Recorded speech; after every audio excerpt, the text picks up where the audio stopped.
I think that just as we're living in a nuclear age, we have grown so tremendously in scientific knowledge. It doesn't seem too much to say that men can begin to awaken to the fact that they haven't grown enough spiritually and haven't recognized their spiritual capacities.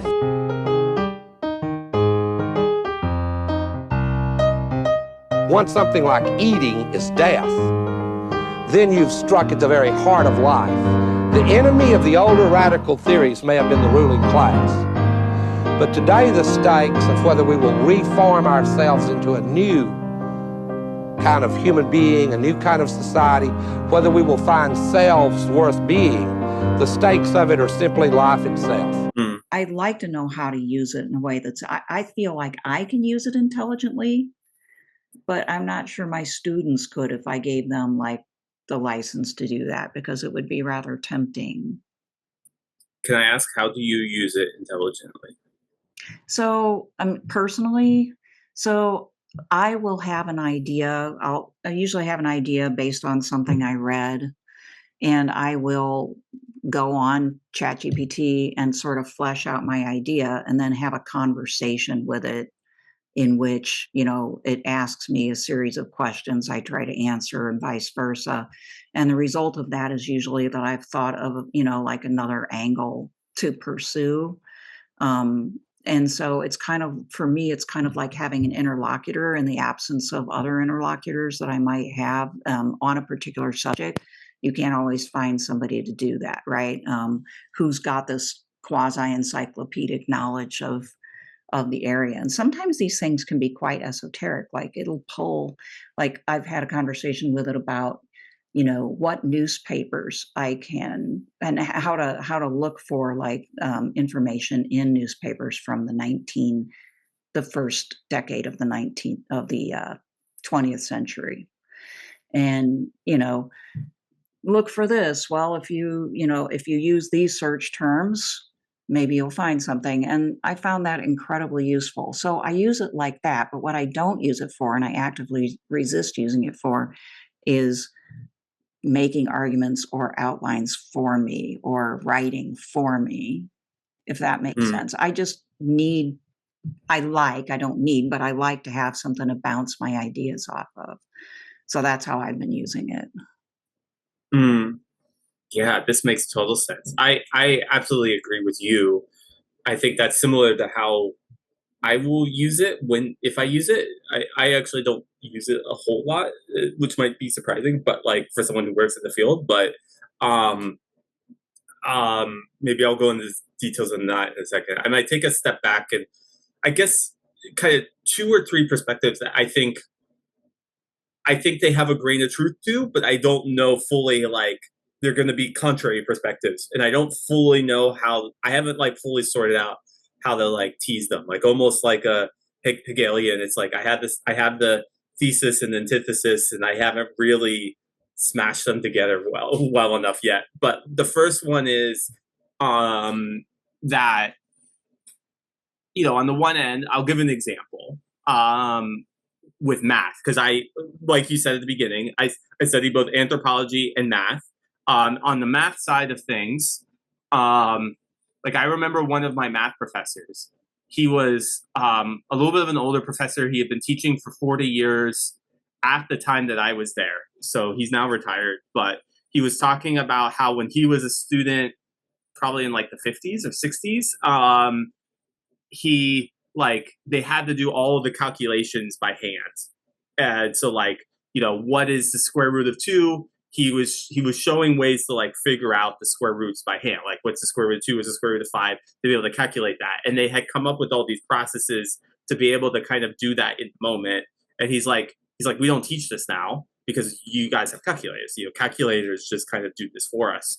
And he was talking about how like calculators completely changed math, or what it meant to study math, or how to learn math. Because at that time, you had to learn all this stuff, these like types of calculation techniques that we now just use a calculator for.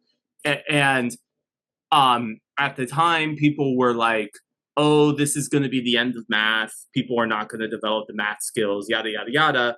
And that proved false. Math still survived as a discipline. People still learn math skills. People still do rigorous math thinking, critical math thinking, like whatever word you want to use there.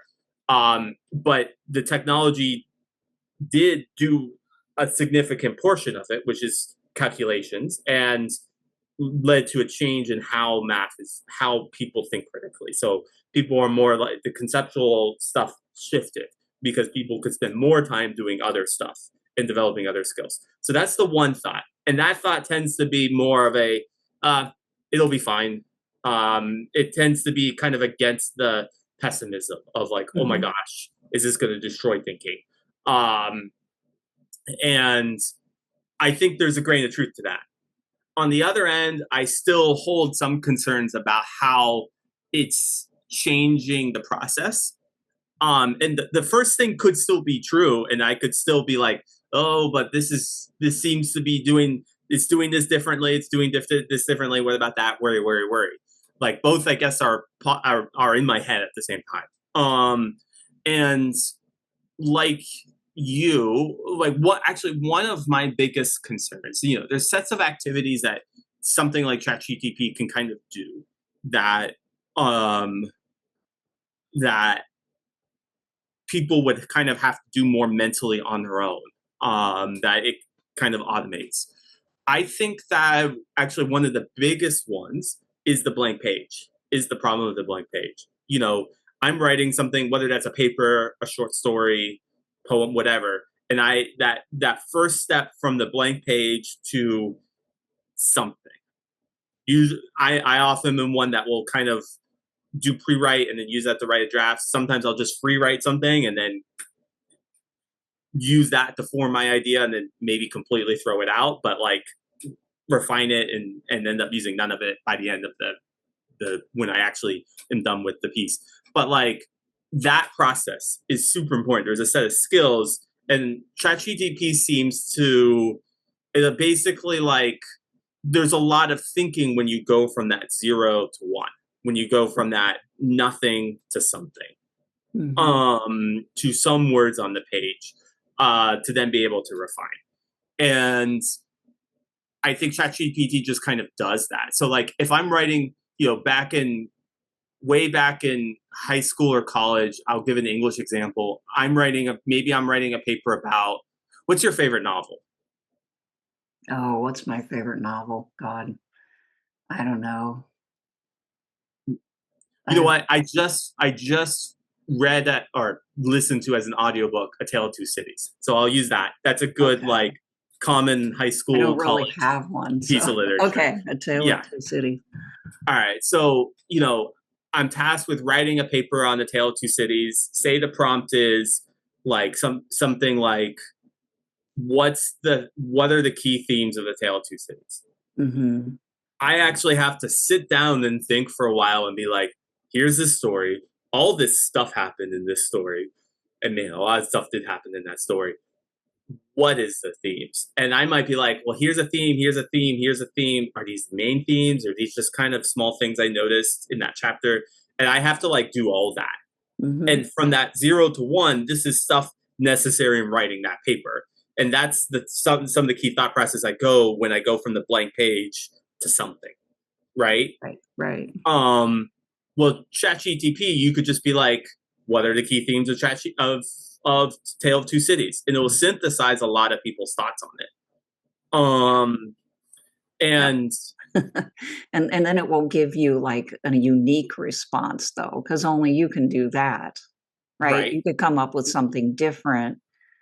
And that's where you're engaged in a creative process and it's not, right? So yeah, anyway, sorry to interrupt you, but it's like that. It's sort of like the suppression of creativity, isn't it? Yeah. I think during that specific phase of the 0 to 1, for me personally, I'm not going to try to make a statement about how everyone thinks or every way of conceptualizing it, because I just don't know. That's a very broad thing. But for at least me personally, that is the stage where I start to develop that. And that creativity, it's one of the key parts of creativity. Once I can get to here's my thesis, here are the key themes, like there's more creativity in writing the rest of the paper and explaining each theme, but like that's one of the key parts of creativity. I think that, yeah, it does it. Now, that's not new. It's not entirely out of nowhere. Like, for example, there aren't like back when I was a boy, no, when I was when I was in high school, I could Google search Tale Two City Spark Notes and I could look up Spark Notes and there would be a page of the key themes. And it could give me a bit of a sense that's probably a decent synthesized sense of what the general literature has to say the key themes are of that work.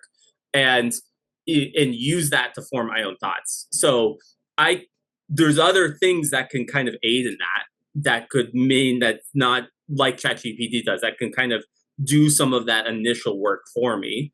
It's not entirely new. I mean, Wikipedia is actually another good example. You could look up the Wikipedia and get an introduction to how people are thinking about this piece.